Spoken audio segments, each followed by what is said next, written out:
Buenas tardes, estimados estudiantes. Les habla su profesor Henry Ruiz. En esta oportunidad, para el curso de literatura, vamos a tratar literatura quechua o literatura prehispánica.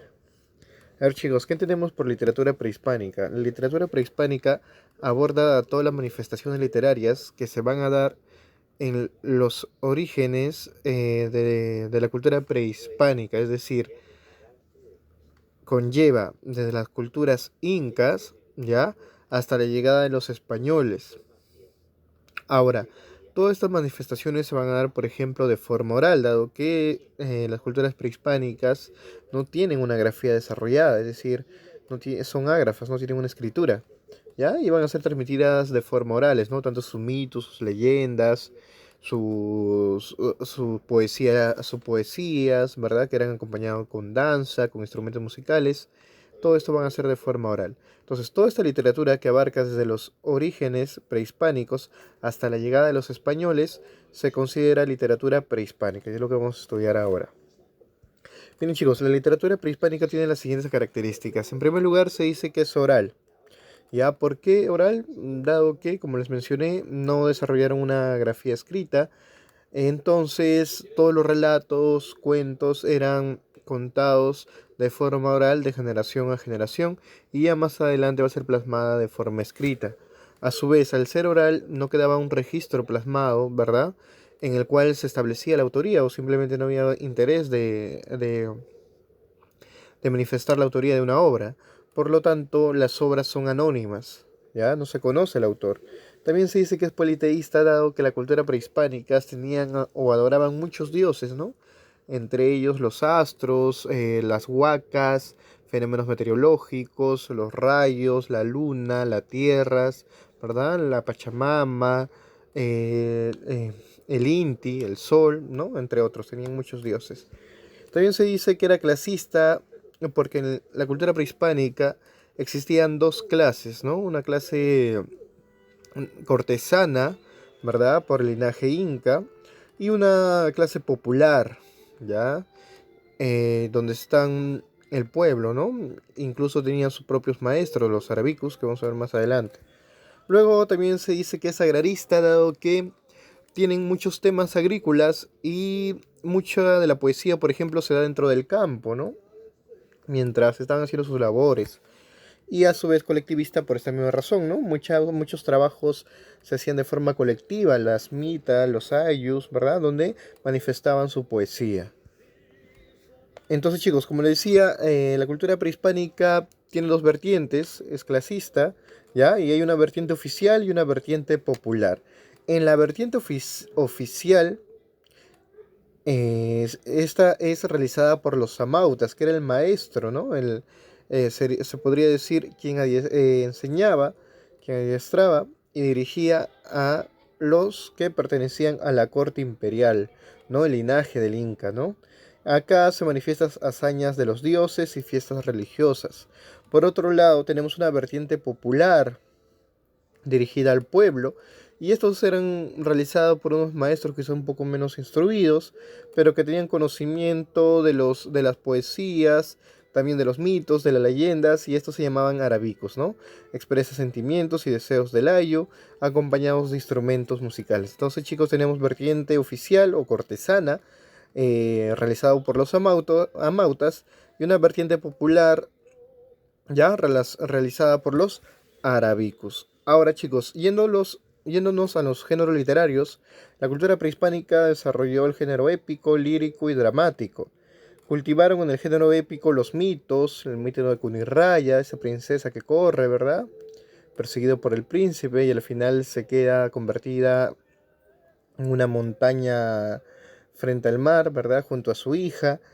También hay leyendas, la leyenda de Manco Cápac y Mama Ocllo, ¿verdad? Esta pareja que sale del lago Titicaca, esto lo cuenta, por ejemplo, el cronista el Inca Garcilaso de la Vega, y salen con una vara, ¿no?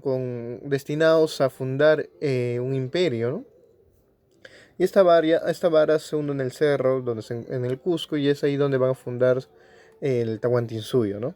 También hay grandes fábulas, cuento, ¿ya?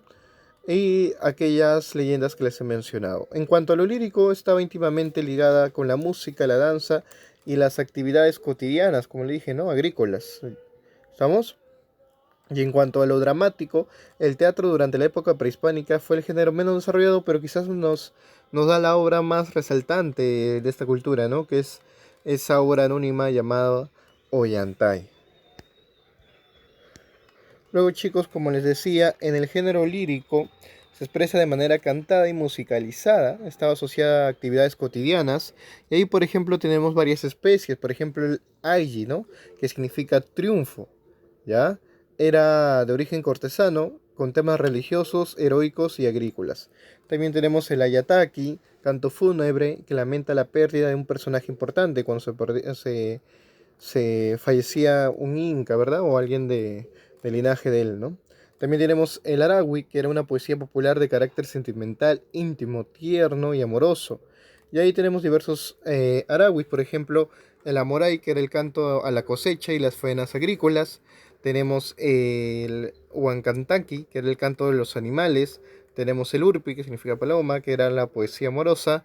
Y el Ayataki, ¿verdad? Entonces, esto es con respecto al género lírico, ¿no? La poesía en cuanto a la cultura prehispánica. Luego, les decía, en el género dramático tenemos una gran obra llamada Ollantay. Ollantay se discute mucho sobre sus orígenes.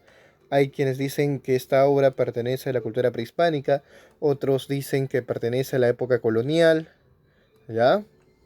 Otros dicen que fue asociada a las dos, dado que hay vestigios, hay personajes que son propios, por ejemplo, de la literatura del siglo de oro español, por ejemplo, el bufón, el chistoso, ¿no?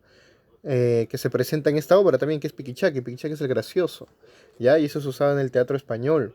Entonces, algunos creen que fue en la época colonial donde se escribió esto, ¿no? Y otros dicen, bueno, que en realidad sí fue propia nuestra, que se desarrolló en la cultura prehispánica, porque tiene descripciones topónimos, es decir, nombres de lugares muy propios de la cultura prehispánica. Entonces solo lo conocería alguien de ahí, pues, ¿no? De esa época y de ese lugar, ¿ya?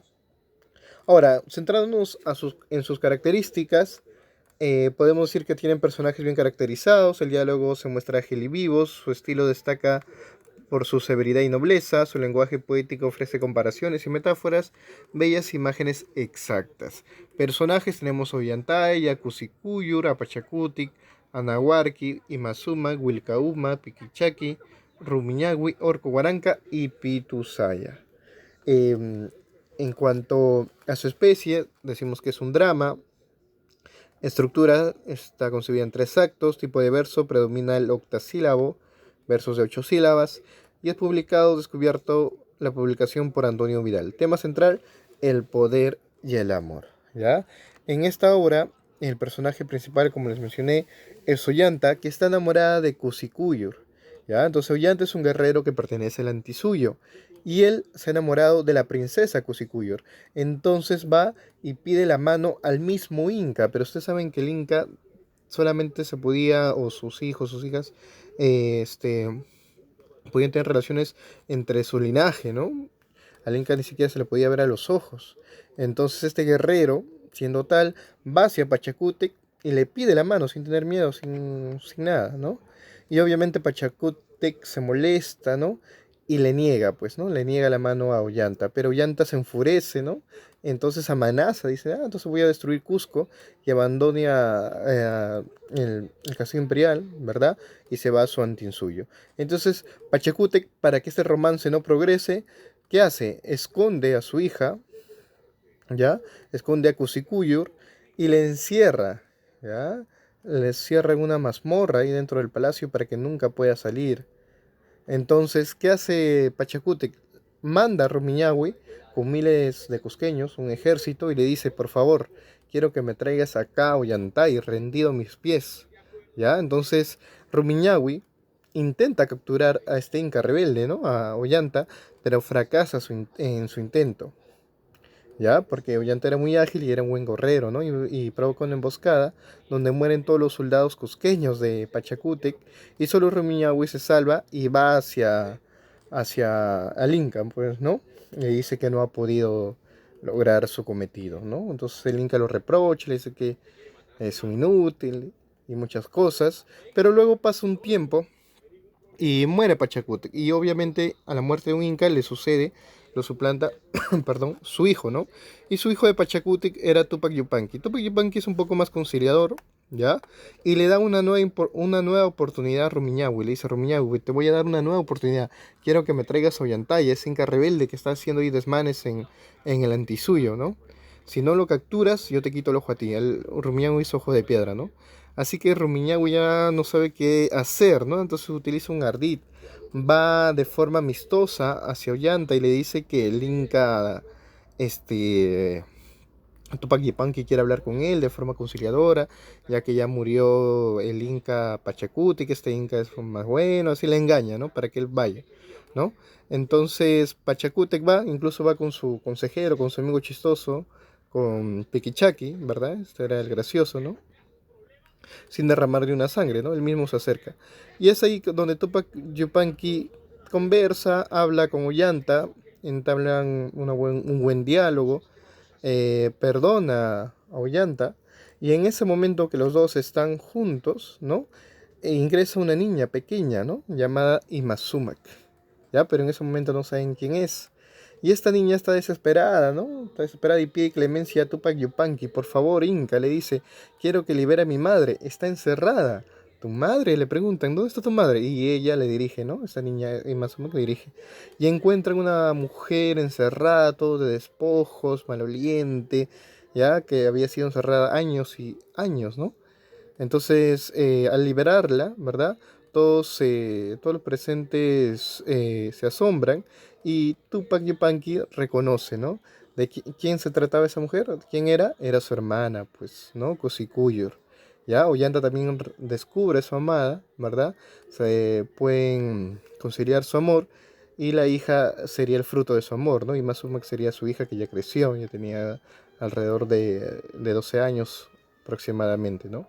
Entonces Tupac Yupanqui, viendo ya a su hermana feliz con el Inca, permite luego que Kusikuyur se una con Ollanta, ¿no? Y puedan gobernar felizmente en el antisuyo. Y bueno, chicos, ahí culmina la obra.